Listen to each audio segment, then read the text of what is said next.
And isn't it amazing that our great-great-grandparents were all skinny? Now we're all obese. It's because the gut microbiome is sending these messages. Find some more food. And people try to separate the brain from the body, which to me is just totally starting off on the wrong foot. I mean, it's all the body. We thought serotonin was made by the nerves in the gut. Oops. It was the gut microbiome that was making them. So why is there a need for all of these antidepressant drugs in the first place? Big food corporation says, oh my gosh, this is wonderful. We can get a chicken to market bigger and fatter just by giving them antibiotics. But if you eat all that ultra-processed, hyper-palatable food and then you wash it down with a bougie prebiotic or probiotic that you get from a Whole Foods grocery store shelf, that covers your bases, right? Gee, I wish. And we are live. Dr. Gundry, how are you, sir? Great to see you, Robert. How you been? It's good, man. I'm good. Life's good. Can't complain. How's everything been with you? You've been busy. You got books cranking out left and right, it seems. Every time I say I'm not going to write another book, I go in a rabbit hole right in the previous book, and I say, well, I better follow this one to its conclusion, and there you go.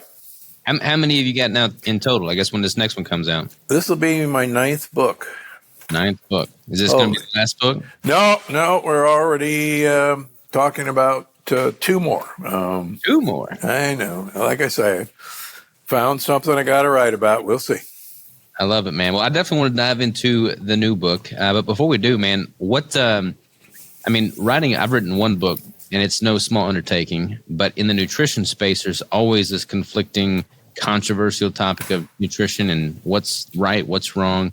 How do you kind of juggle that as it pertains to writing books on that topic?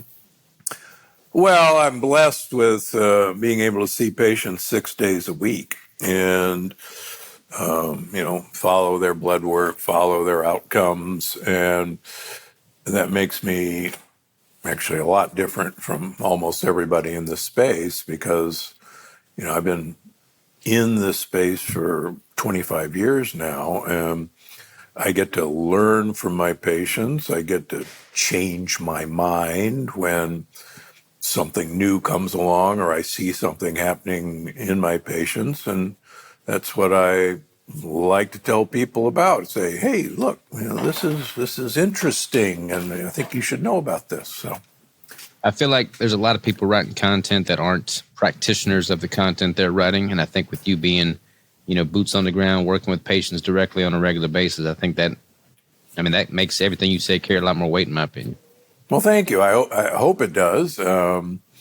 It's one thing to do a YouTube video about some trending thing, but if you've actually not tried it on 1,000 patients and then see what happens, might be right, but it'd probably be best to find out if you're right.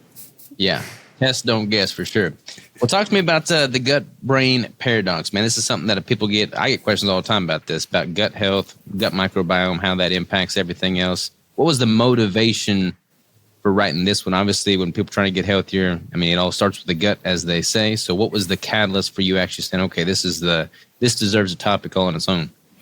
Well, through the years, I about 80% of my practice is people with autoimmune diseases who have one or more autoimmune diseases, and they're on medications, immunosuppressant transplant drugs, and they're either not getting any better or they want to get off of these drugs because they're not a long-term solution.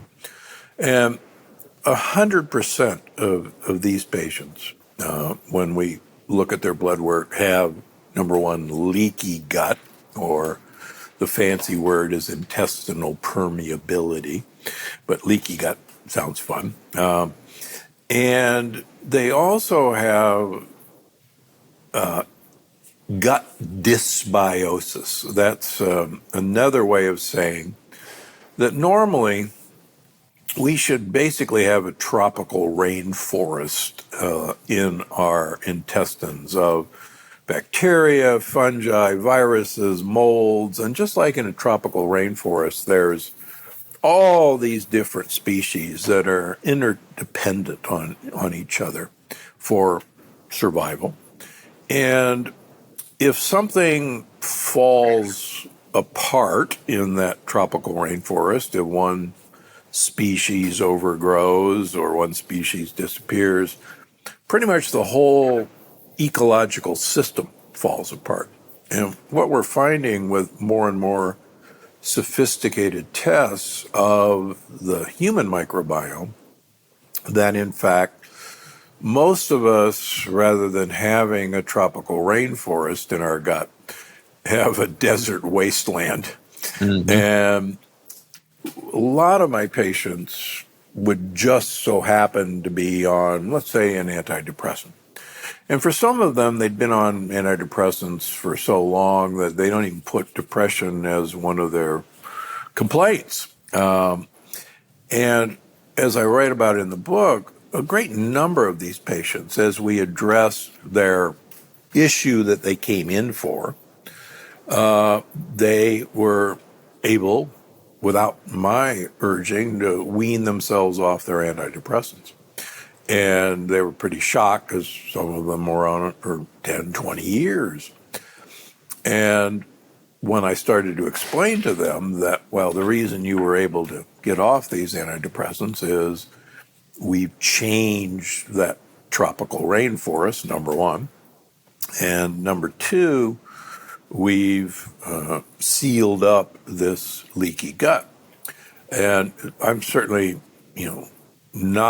I've been doing this for 25 years, but Hippocrates, the father of medicine, 2,500 years ago, said all disease begins in the gut. And the guy was right. I'm just a slow learner, I guess.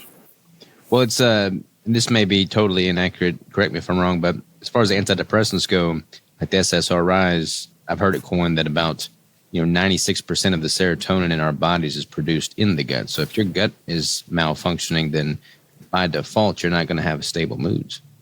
No, that's correct. And in fact, one of the interesting things, and I talk about this in the gut-brain paradox, supposedly these serotonin reuptake inhibitor drugs work by preventing our brain from breaking down serotonin. And so there's more serotonin in your brain and you feel happier. Well, not so fast. If that was how they worked, then 24 hours after consuming these drugs, you ought to be a very happy person. That isn't how they work. It takes usually most people at least a month to notice any change in their depression.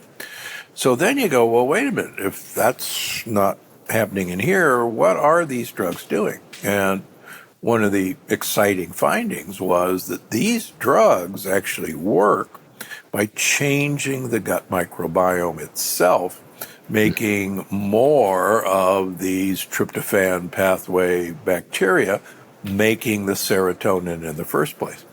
And so it has nothing to do with the fact that they're working in the brain, they're working in the gut, and it takes quite a while to get these new populations established, which explains the lag time.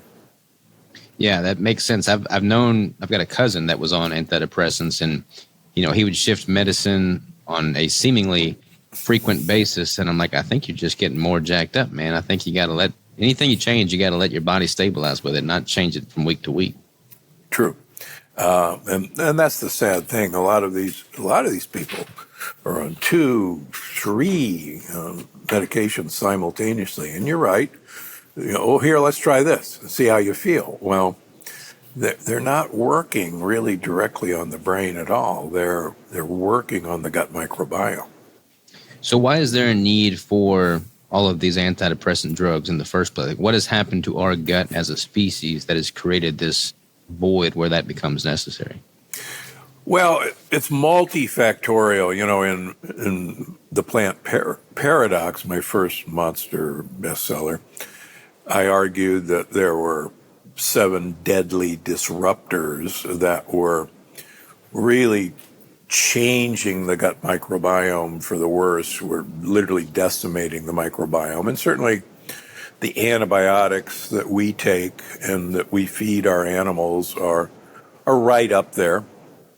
I was in medical school in the middle 1970s when broad spectrum antibiotics were introduced, and believe me, it was a miracle, because before that time, if somebody came in with what we thought was a bacterial infection, we'd have to do cultures. We'd have to grow out these bacteria, and a lot of times they didn't grow out. Then we'd have to test these bacteria against different antibiotics to figure out which antibiotic worked, which didn't. And that was a time-consuming process, and people would literally die right in front of our eyes. When broad-spectrum antibiotics came out, now we basically had an AK-47 set on automatic, and we could just mow down every bacteria, no matter who. We didn't care, who the troublemaker was. We'd kill them all. Mm-hmm. And that was miraculous. The problem is, back in those days, we had no idea that we were not only killing those bacteria, but we were killing our microbiome in our gut. And since we didn't know that those guys were there, it didn't really matter, I guess. But that was the start of it. The other thing, almost simultaneous with this, was a couple of agricultural chemists had noticed that when they treated some of their sick hogs or chickens with a broad-spectrum antibiotic called tetracycline, which was used for acne, that these guys grew faster and got fatter than if they weren't given tetracycline. So lo and behold, the big food corporation says, oh my gosh, this is wonderful. We can get a chicken to market bigger and fatter. We can get a pig to market bigger and fatter just by giving them antibiotics. Now, nobody bothered to think that those antibiotics would also be in the flesh of the chicken, of the pig, or the cow. And so when we ate them, we got a dose of antibiotics that we couldn't have imagined. And that in turn also killed off part of our microbiome. Probably the other thing that happened, again, almost simultaneously, in the mid-1970s were infamous for bad rock bands, but it was also when Roundup was introduced as a weed killer, glyphosate. Now, what's interesting is that glyphosate was actually patented by Monsanto as an antibiotic. It wasn't patented as a weed killer. And we now know that glyphosate, speaking of depression, glyphosate kills bacteria. And it kills a lot of the bacteria in what are called the tryptophan pathway bacteria. Tryptophan is turned into serotonin. And unbeknownst to us, but glyphosate is now sprayed on everything. It's sprayed on traditional crops, wheat crops, corn crops, oat crops, you name the crop, it's sprayed on it. And it's sprayed everywhere. It's sprayed in our schools, it's sprayed in our yard, it's even sprayed in vineyards. And so we now are consuming glyphosate, an antibiotic that particularly loves to kill off our happy bacteria. I know the Monsanto's obviously still going strong. They're still using that in widespread use today. What about the tetracycline? Is that still primarily used in the agricultural sphere or not so much? Yeah, it's still used a lot in the agricultural sphere. Now, there's been laws passed to try and keep antibiotics. For instance, you'll see on your packages at the grocery store, these chickens were not treated with antibiotics or never given antibiotics. Well, there's a loophole in the law.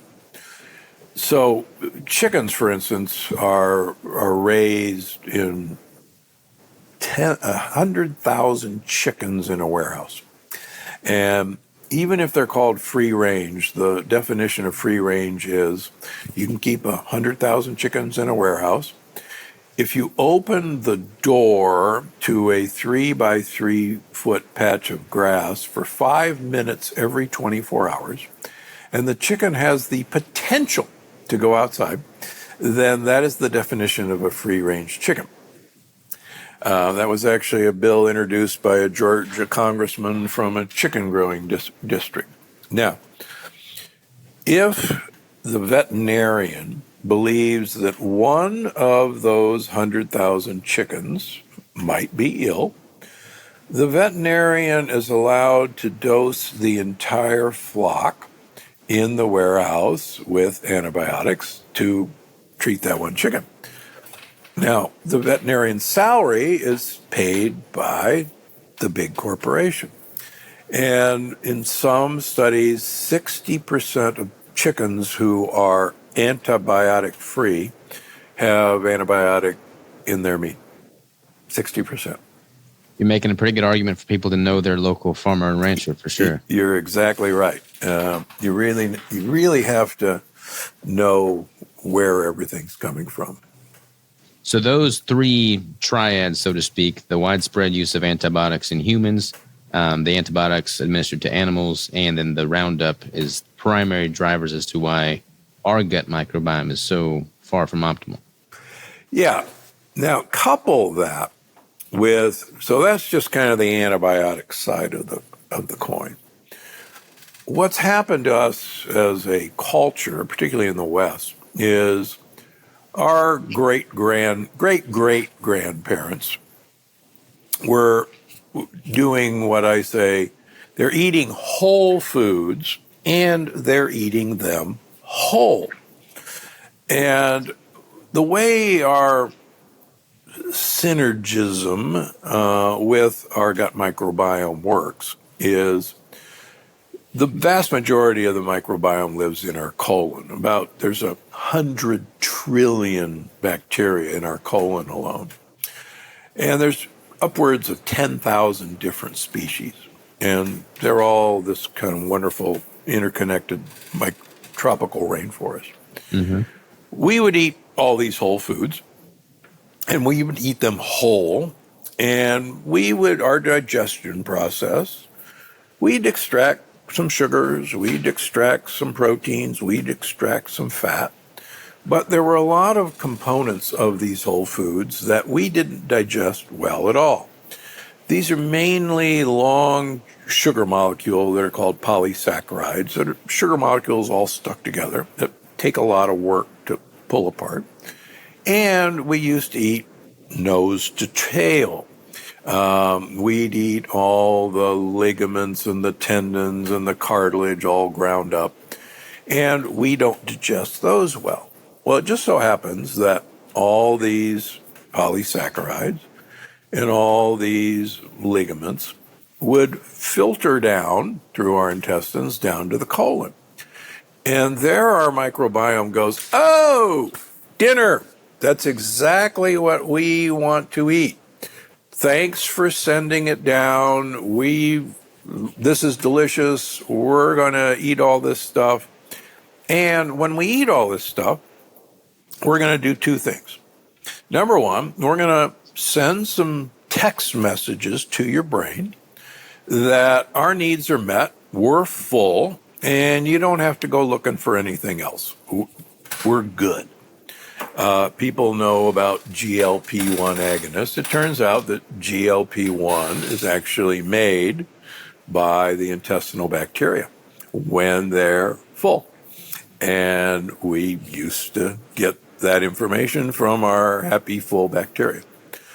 The second thing that we didn't know is that they make a bunch of really important compounds that one of them is butyrate.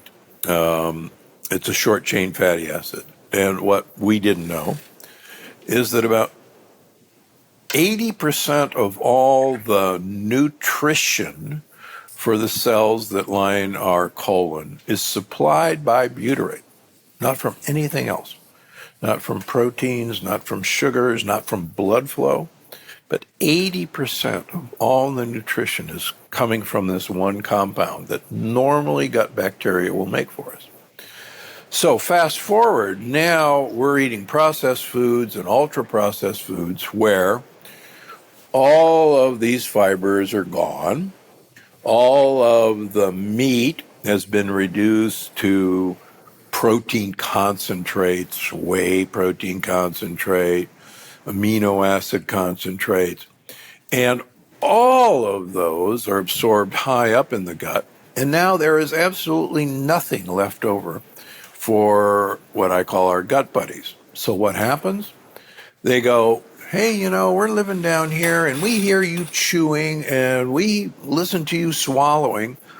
We know you're eating. We know the stuff should be coming and nothing's arriving. Go find some more food and keep eating it until we get what we need. And isn't it amazing that our great-great-grandparents were all skinny, and now we're all, obese, because we have this food noise going constantly in our head of, oh, geez, I'm hungry. And it's because the gut microbiome is sending these messages, find some more food. Mm-hmm. But if you eat all that ultra-processed, hyper-palatable food and then you wash it down with a bougie prebiotic or probiotic that you get from a Whole Foods grocery store shelf, that covers your bases, right? Gee, I wish. There was a very good paper, a study done by two microbiologists at Stanford, the Sonnenbergs. And I have a lot of respect for them, they took people and they gave them a really good prebiotic fiber called inulin. And inulin is in chicory, it's in asparagus, it's in artichoke hearts. Radicchio is a great source of inulin, that kind of Italian red ball that you see in the grocery stores now. And they gave them a lot of it. And they looked at the gut microbiome diversity, how tropical rainforest it was. And they looked at inflammation markers. And lo and behold, despite all this inulin, nothing changed. The gut diversity didn't change. The inflammation markers didn't change. And they go, well, what the heck? We're giving them what they want to eat.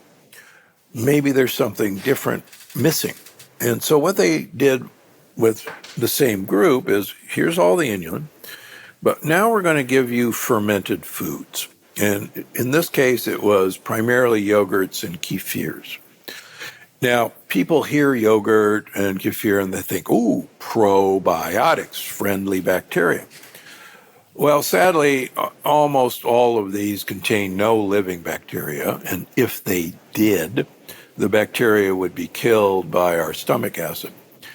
But when they gave them these fermented foods, the gut and the inulin, the gut microbiome diversity improved, and the inflammation markers decreased. So what they were actually doing, and I've written a number of books about this, they were actually having people consume postbiotics and prebiotics. So the inulin was a prebiotic. Postbiotics are the products of bacterial fermentation.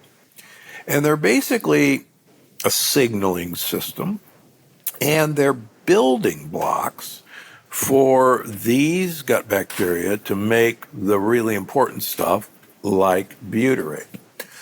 And it's kind of like we're beginning to realize it's really kind of like a car assembly line. That, let's suppose our end product we want, in this case, is butyrate.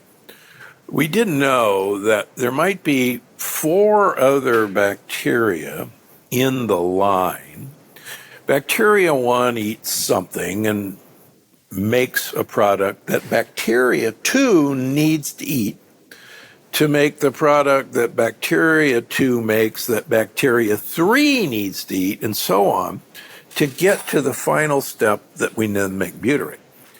And if one of those bacteria is missing, or if one of those products is missing, you'll never make the end product. That's, in a way, exciting news, because like the book says, hey, we've gone far enough now that we know what everybody needs to eat. We know who can do what. And now we just have to tailor, almost on an individual basis, what to eat or what not to eat that's going to foster this. And find the appropriate bacteria that are needed. As far as the fermentation process component of that assembly line is concerned, we as a species obviously don't have a rumen. We don't have a four-chamber stomach. We're not designed to be fermenting food to the degree of like an ape or a gorilla or something. Would we benefit from consuming a higher percentage of our food from foods that are pre-fermented, like the sauerkrauts and the kimchis, as opposed to the raw vegetation? Yeah, I write about this in the gut-brain paradox. So there are essentially three places in animals where fermentation can happen. Foregut fermenters, like goats and sheep and cows, have several stomachs, which are fermentation vats. And so they're foregut fermenters. Great apes are midgut fermenters. And that's why this muscular gorilla or chimpanzee, who has far more muscle than that thing behind you, has a huge gut, and that's actually his fermentation vat. We have relegated our fermentation vat to our colon, and so that's our fermentation vat. Now, that's, as I write in the book, that with the invention of fire, that allowed us to not have to depend on being a foregut or midgut fermenter to get calories. One thing that people should realize is we have no digestive enzymes that can break down the cell wall of a plant. None. Not even a termite can digest wood. A termite requires its microbiome to digest the wood for it, to ferment it. And so we need far more glucose far quicker than any other animal to feed this guy. And so we've been able to use fire, heat, to break down the cell wall of a plant. And that's actually not eating meat is why we have a big brain. I'm sorry, I grew up in Omaha, Nebraska. I have nothing against beef. But there is no large brain meat-eating animal. If meat made big brains, then my dog ought to have a big brain. A lion ought to have a big brain. They don't. Meat didn't make big brains. Sorry about that, guys. So it's more so the improved absorption of the nutrition we're consuming, meat included, but just absorption of food in general. Correct. Is what's led to the larger brain development. Yeah, we actually got really good at utilizing tubers as a fuel source, a cooked tuber. Yeah. They're toxic otherwise, pretty much. Yeah, they have their own defense system. Yeah, that's correct. Plants do not want us to eat them or their storage systems, but cooking is a good start. This might be a total tangent, but in light of that, in light of the ancestral upbringing and evolutionary past of us, knowing what you know about how we developed as a species, what would you think is the primary source of nutrition during our early development? Primarily tubers then, or? Well, it certainly was a big part of it. Really, the modern human is only probably 150,000 years old. We could argue it's 300,000. It really depends on when we all decide that fire was utilized by humans.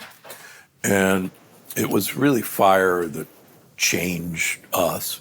There's far more interesting things happening before that will be the subject of my next book, which was based on my research at Yale as an undergraduate. I had a thesis that I defended that you could take a great ape, manipulate its food supply, manipulate its environment, and prove you'd arrive at a big brain human. And I got an honors for it and gave it to my parents. I forgot all about it. But when I think that a lot of early humans ate a lot of insects too, because they were easily accessible. You didn't really need tools. They were not generally toxic. So pretty good argument that we ate a lot of insects as well. Yeah, and even chimpanzees have been observed when they're eating fruit to take a bite out of the fruit and then look at it. And if they see bugs, then they keep eating it. If they don't see bugs, they throw it aside and go for the next one. Huh. Didn't know that. Interesting. Interesting, huh? Yeah. What about like with obviously the hype and the prominence that the carnivore diet as of late has gained? Do you have a take on healthy gut microbiome in the complete absence of any dietary vegetation? Yeah, and I write about this in the book. In fact, one of my protocols, which is in the book, is called the chicken in the sea. And so we can ferment certain animal proteins. Bacteria are perfectly capable of fermenting animal protein. And that explains partially why this is useful. Because of the plant paradox, many people have, I guess, incorrectly called me the father of the carnivore diet. Certainly not. But if you take the view that all plants hate us, then eliminating plants is probably a good idea. I personally am a plant predator, but you got to know your plants and you got to know how to detoxify them. But there are a lot of plant compounds called polyphenols that have some huge benefits. But what I've seen with my carnivore diets, patients, we're okay, we stopped for a second, is these guys really, and I write about this in my book, in the last two books, these folks feel remarkably well, and they really like the way they feel. But my blood work shows that their inflammatory markers have actually gone up. And I submit that part of the problem with primarily a beef-based carnivore diet is that there's a mischievous sugar molecule in beef, lamb, pork, and milk that is called Nu5GC. It is, when we eat Nu5GC, when humans, we make a very aggressive antibody to it. We do not like it. We, humans, fish, and chickens make a different sugar molecule called Nu5AC. These two molecules differ by only one molecule of oxygen. Otherwise, they're identical. And Nu5AC lines the wall of our gut, lines the wall of our blood vessels, lines the wall of our joints, even lines the blood-brain barrier. And it can be displaced by Nu5GC, one for one. Because we have antibodies to Nu5GC, we then attack the wall of our gut, the wall of our blood vessels, our joints, our brain.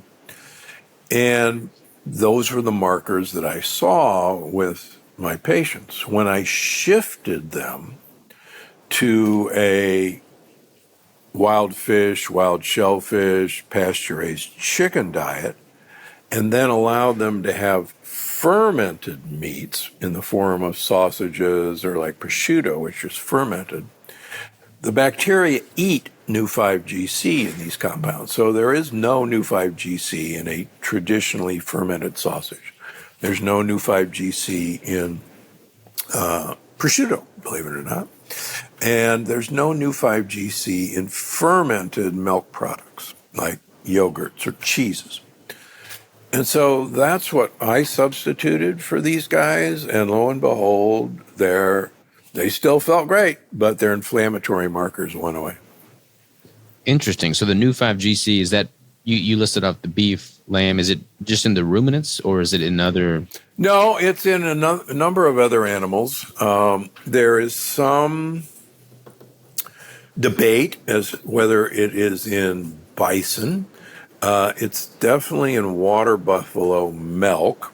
There's some debate. There's at least one species of deer that does not have new 5GC. My deer hunters always make me go looking for relief for them. And there's at least one species of deer that's been shown not to have new 5GC, or not a lot of it. But What species is that? Because I'm a deer hunter as well. it's actually our American deer. I think it's a whitetail. Perfect. All right. That's good news. But we have to remember that long ago, traditional societies, there was no preservation system except fermentation. And that's how we stored, our meats. And it's really interesting that really up until fairly modern times, most traditional societies who didn't have storage systems turned most of their kill or most of what they bred into sausages and fermented them. And those people actually do extremely well. Some of the longest living people I've written about in previous books actually are goat and sheep herders and eat a lot of sausages, which goes against the blue zone theory. But they eat goat yogurt and goat cheeses and sheep yogurt.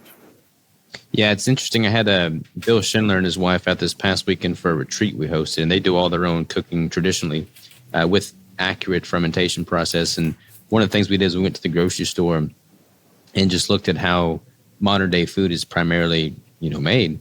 And none of the cheeses in the entire grocery store, and it was like at a fresh market, so a pretty legit, grocery store, none of the cheeses were real cheeses. That was all just injected with, vinegar and salts and things like that to create the cheese. It was not done through a fermentation process whatsoever. No, it's not. And that's too bad. Also, we know that raw milk that's made into cheese actually has some really cool living bacterial cultures that have been shown to, for instance, regulate weight in people who consume them.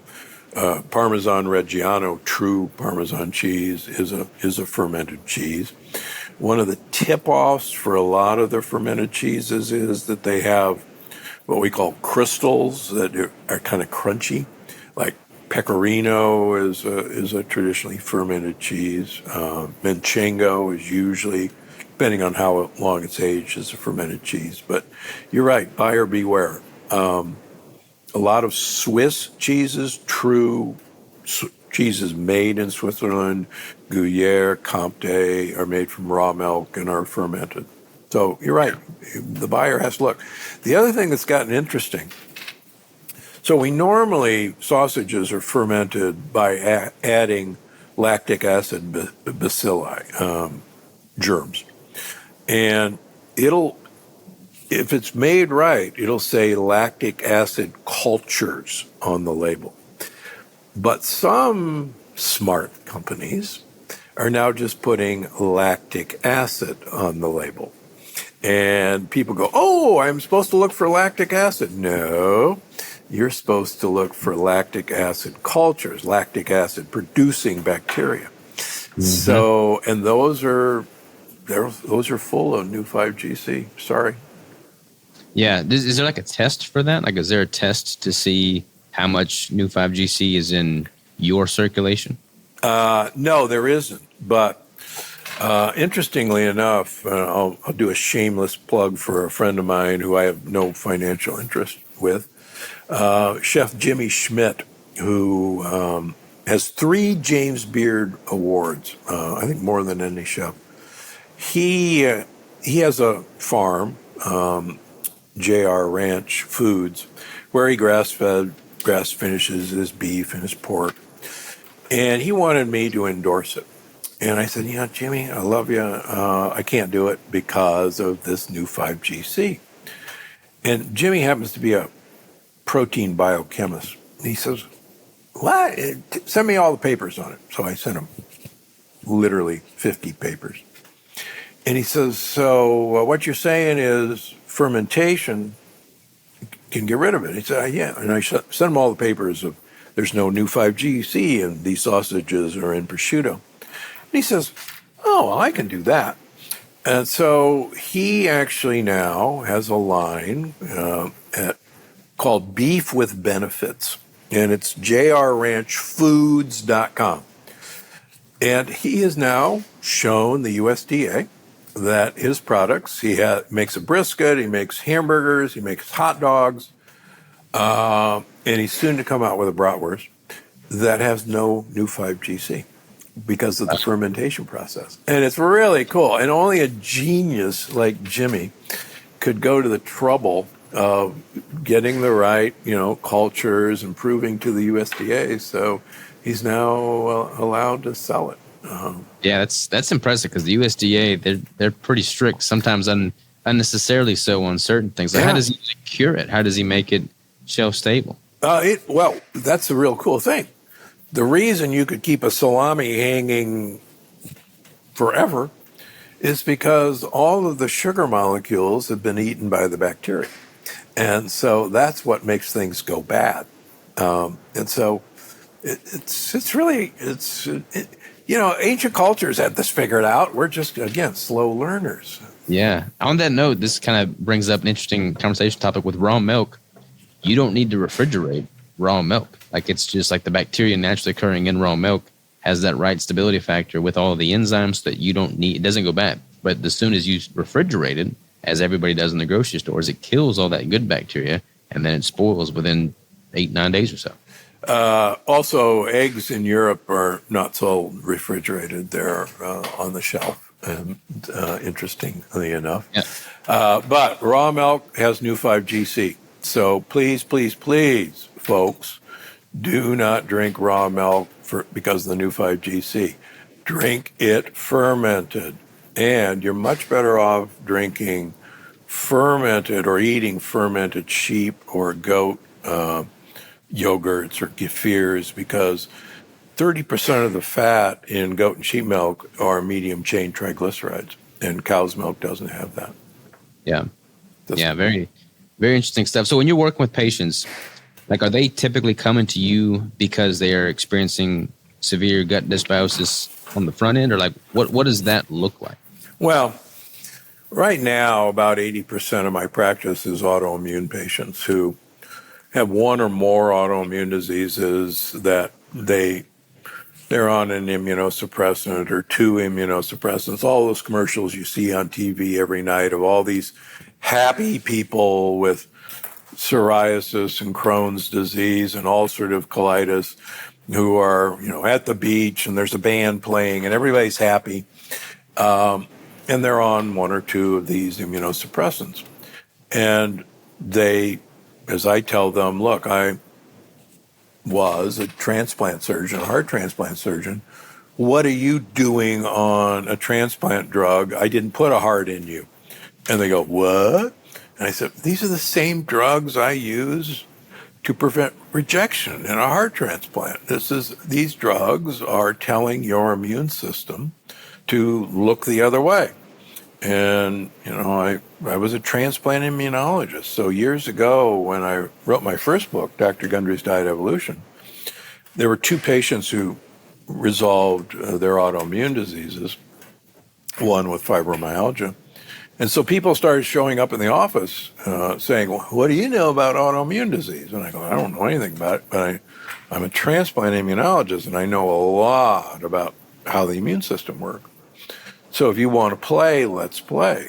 And so as really good tests were developed, blood tests, to look at intestinal permeability, look at leaky gut, and now after the Human Microbiome Project, looking at the gut microbiome and gut dysbiosis, bad bugs, we now see that all of these people had leaky gut, that their immune system is wildly activated, and the immune system, through what's called molecular mimicry, attacks other structures in our body that look remarkably like the proteins that, among other things, are in lectin-containing foods. And they attack it as if it was what they're looking for.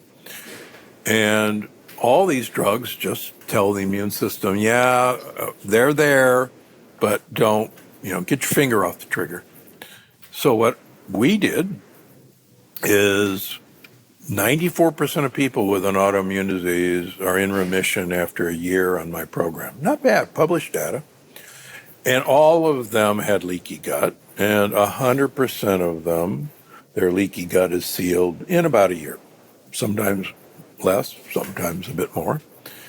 And we see that there are antibodies to all these various substances, like gluten, for instance, which are 100% of people with leaky gut have antibodies to gluten, by the way. They all resolve those antibodies. They forget that they hate gluten, which is exciting. That's one of the reasons we do all this. We take away a lot of mischievous foods initially. Like I tell my patients, look, I can heal your leaky gut. I can seal your gut. But if you keep swallowing razor blades, you'll just tear it right back open.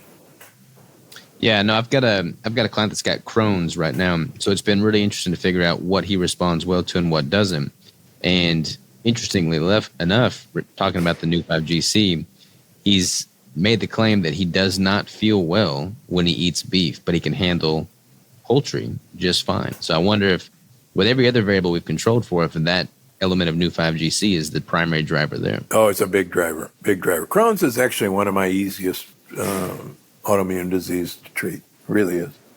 Yeah, well, we've cleaned up his diet a lot. He still throws a couple razor blades down the pipe from time to time, but we got to get that dialed in. Yeah. And sometimes it surprises us. I tell the story. I have a young man who was an NHL player who developed horrible Crohn's, bloody diarrhea, he was 95 pounds when I met him, and, had to stop playing, obviously, and he was cared for by his mother. And he was having 8 to 10 bloody bowel movements a day on drugs. And so we cleaned up his act and got down to about 2 bowel moves a day, started gaining weight, felt really well. But he still wasn't perfect. And I said, why don't we do a food sensitivity test, which looks for IgG antibodies to common foods.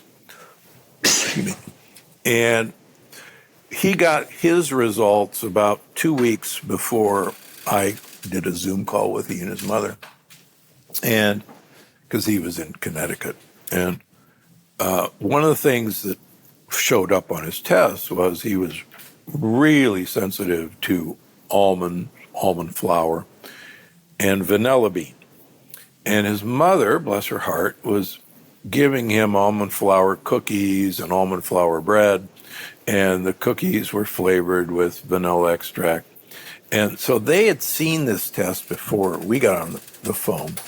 And so she took away his almond flour and almond flour cookies and almond flour bread. And so by the time we got on the phone, I said, oh boy, here we got the culprits, it's almond flour and vanilla. I said, yeah, we saw that. Guess what? We stopped it.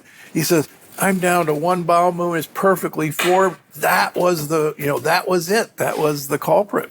And he's actually back playing now. So nice. Yeah, that's those kinds of success stories why you keep doing what you're doing. Exactly. It's like, son of a gun, an almond flour cookie is the final troublemaker, but it can be that sensitive. So when it comes to the test, the food sensitivity test, gut microbiome test, stool test, like what do you, like if people listen to this and maybe they don't feel poorly, maybe they don't have any known, gut dysbiosis, leaky gut issues, are there any things that you recommend people take, proactively just to have a better baseline as to what their current standing point is? Sure. No, number one, and I can't say this loudly enough, most people are profoundly deficient in vitamin D. And the University of California, San Diego has one of the biggest vitamin D research groups in the world. They think the average American should be taking 9,600 international units of vitamin D3 a day.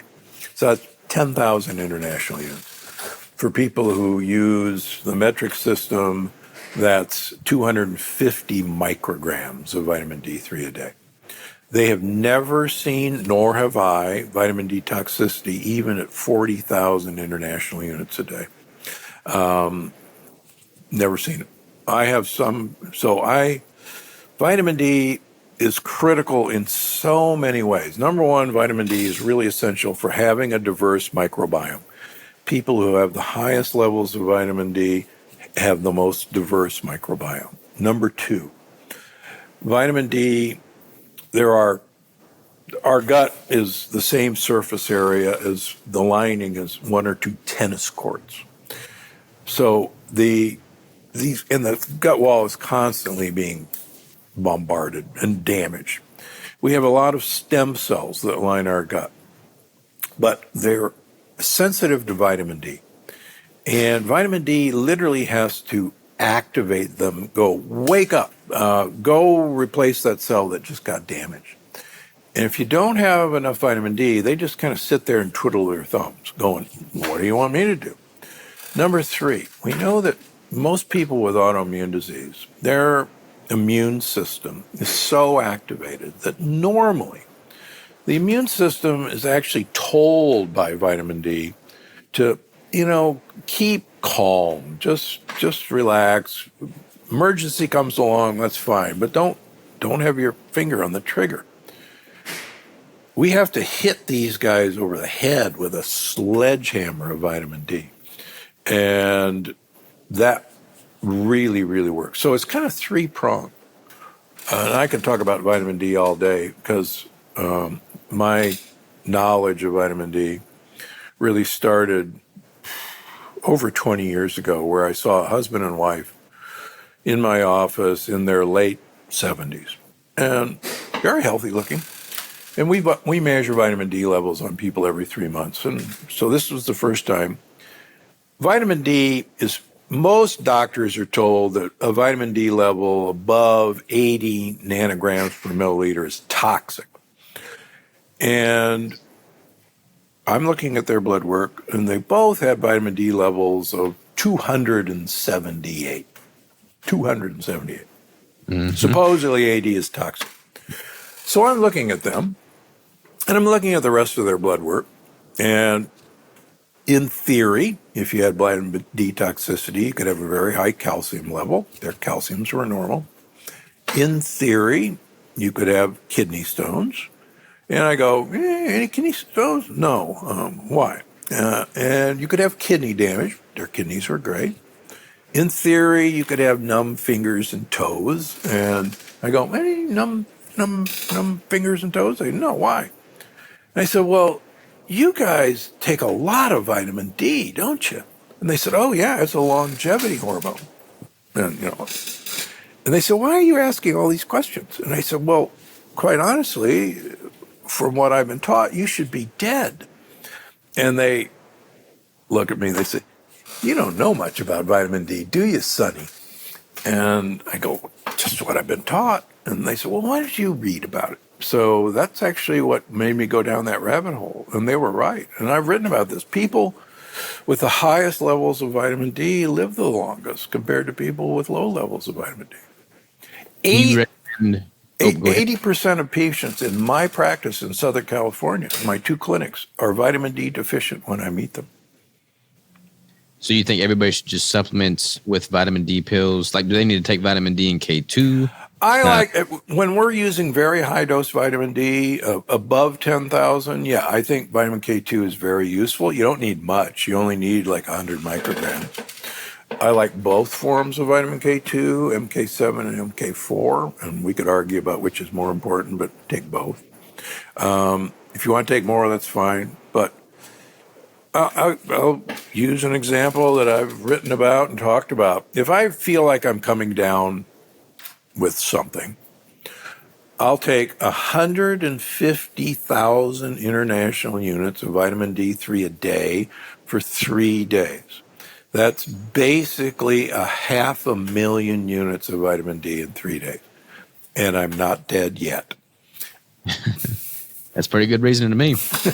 Do you need to like change your vitamin D supplementation depending on if it's summertime, you get more sunlight? Most people, the problem is no. Most people, once we get a tan, we stop absorbing vitamin D. I have some golfers out in the desert who are basically black, and they have no vitamin D. It's really pretty humorous. They go, "Look at me! I'm out in the sun all the time."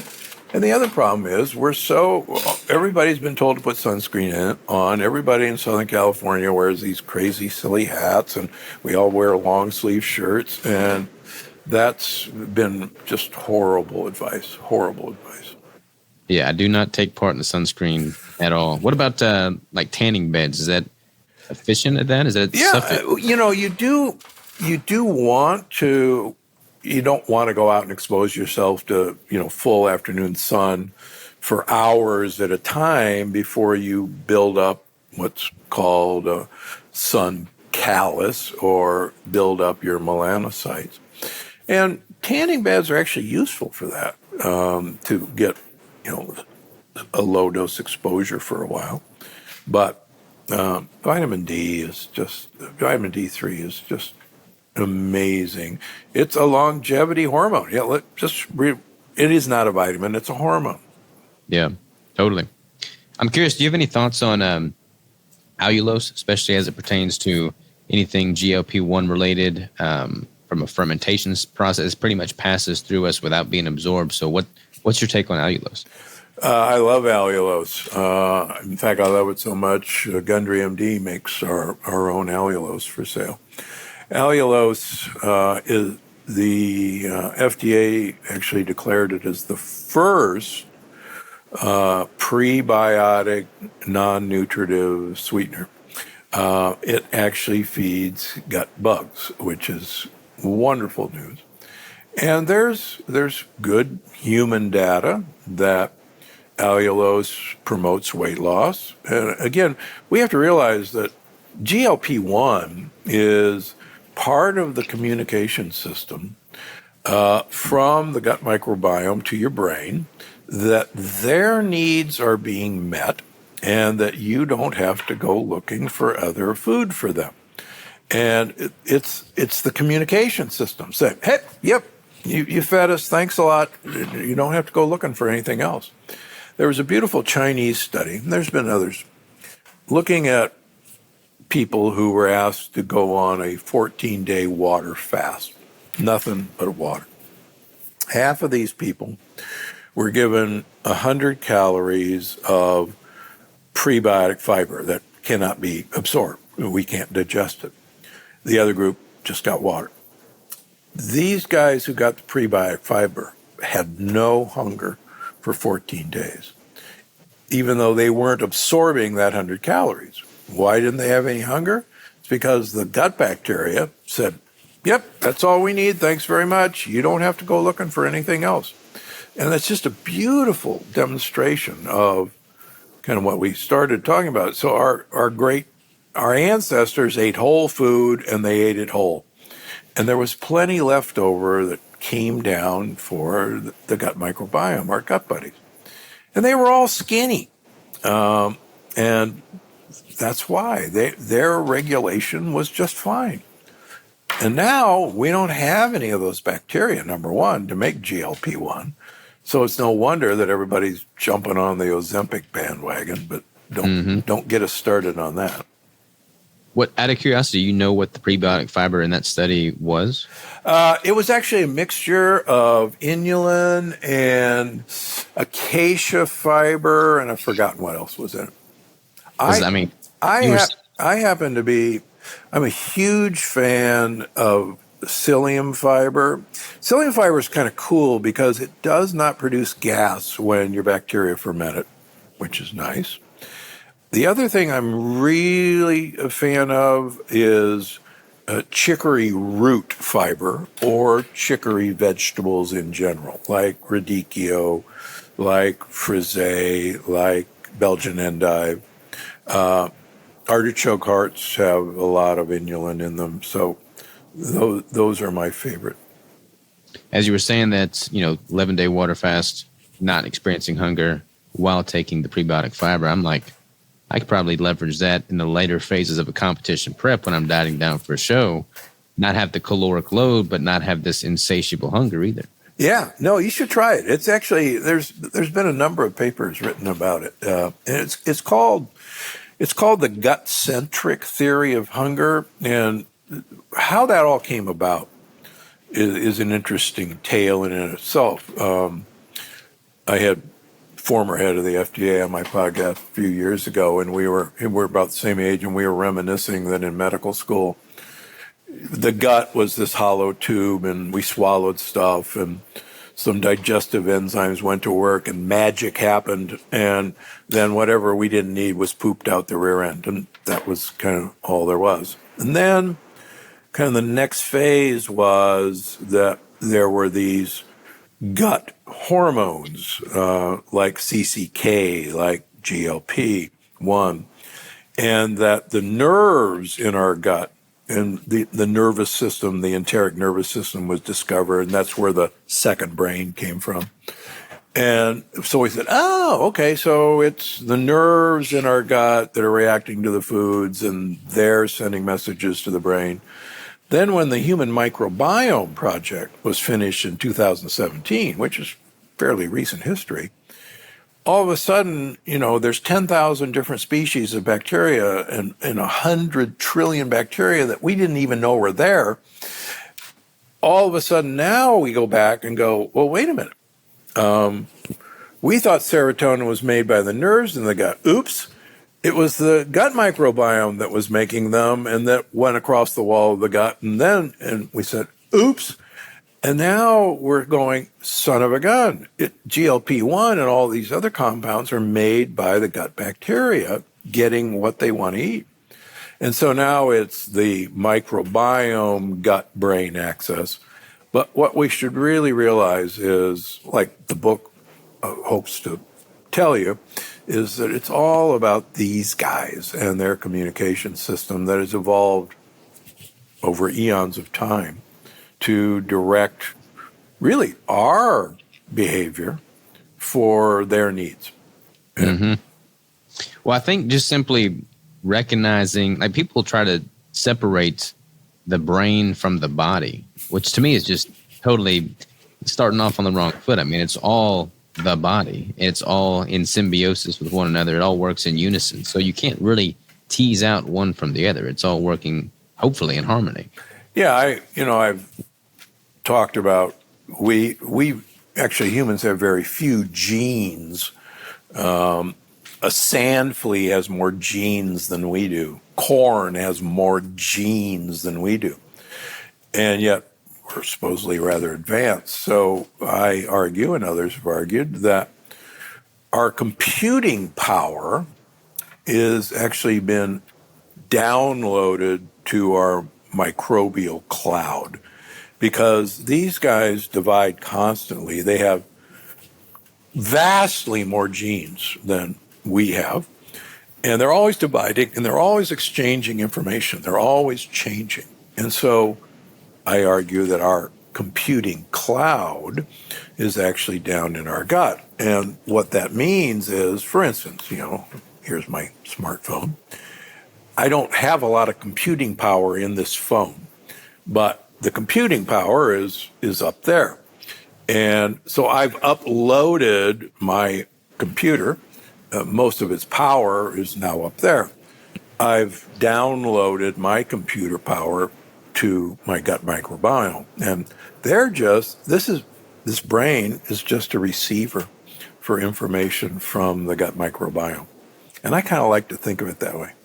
Yeah, so the gut microbiome is the host and we're the parasite, so to speak. Well, it's a symbiotic relationship, but we have to understand, and many people, I was just on a podcast with an Ayurvedic practitioner, and we enjoyed getting into the weeds, but we have to realize that, and I make the case in the book, these bacteria, number one, have been around for 3 billion years. They are sentient beings. People don't like to hear that, but they can see. They don't have eyes, but they know who's around. They can identify species. I just came back from a meeting of the Society of Extracellular Vesicles, where I was giving a paper, and they will send packets of information not only to other bacteria, but they send packets of instruction to us via these little pods made out of phospholipids that can go through the wall of our gut, go through our bloodstream, go through the blood-brain barrier, latch on to a neuron, give that information, just like space shuttle docking with the space station, and tell our genes to make other things. And if that doesn't get to the woo-woo factor, I don't know what does. Yeah. But we have to get over it. In my last book, I wrote about toxoplasmosis. Anybody who doesn't believe that a single cell organism can completely take over human behavior needs to read about toxoplasmosis, because toxoplasmosis rewires our brain using dopamine receptors to get us to be wild and bold and take chances. And the U.S. military actually got interested in infecting troops with toxoplasmosis so that they would run to danger. That's pretty wild. Pretty wild. That is pretty wild. I mean, we clearly have come, leap years in what we know about the gut now. I mean, 50 years ago, rewind the clock, it's humbling. Do you feel like we are still on the frontier of that, or do you feel relatively confident that, okay, we've got a pretty good handle on it now? Well, every time I think, like, for instance, 4 books ago, I wrote The Energy Paradox, where, as far as you know, I was the first to talk about this language that bacteria use called postbiotics, and that we were finally deciphering that language. And with each passing year, the language gets another step just more complex. For instance, these packets of information, which contain RNA, messenger RNA, whole mitochondria, are produced by not only bacteria, but fungi, even plants. And this is literally the most complex text messaging system that will, traverses borders and tells individual cells what to make, what to do. And I think, we'll give you just an example. It'll just blow your mind. Believe it or not, bacteria have their own predators, and those are viruses, and they're called bacteriophages. And viruses want to infect bacteria to take over the bacteria mechanism to make more viruses. Eli Lilly, the drug company, actually started as a bacteriophage company, because back before antibiotics, the only way to kill bacteria was bacteriophages. So they started as a bacteriophage company. So what was fascinating is bacteria will put out these little packets, these exosomes, that have a part of the cell wall of a bacteria.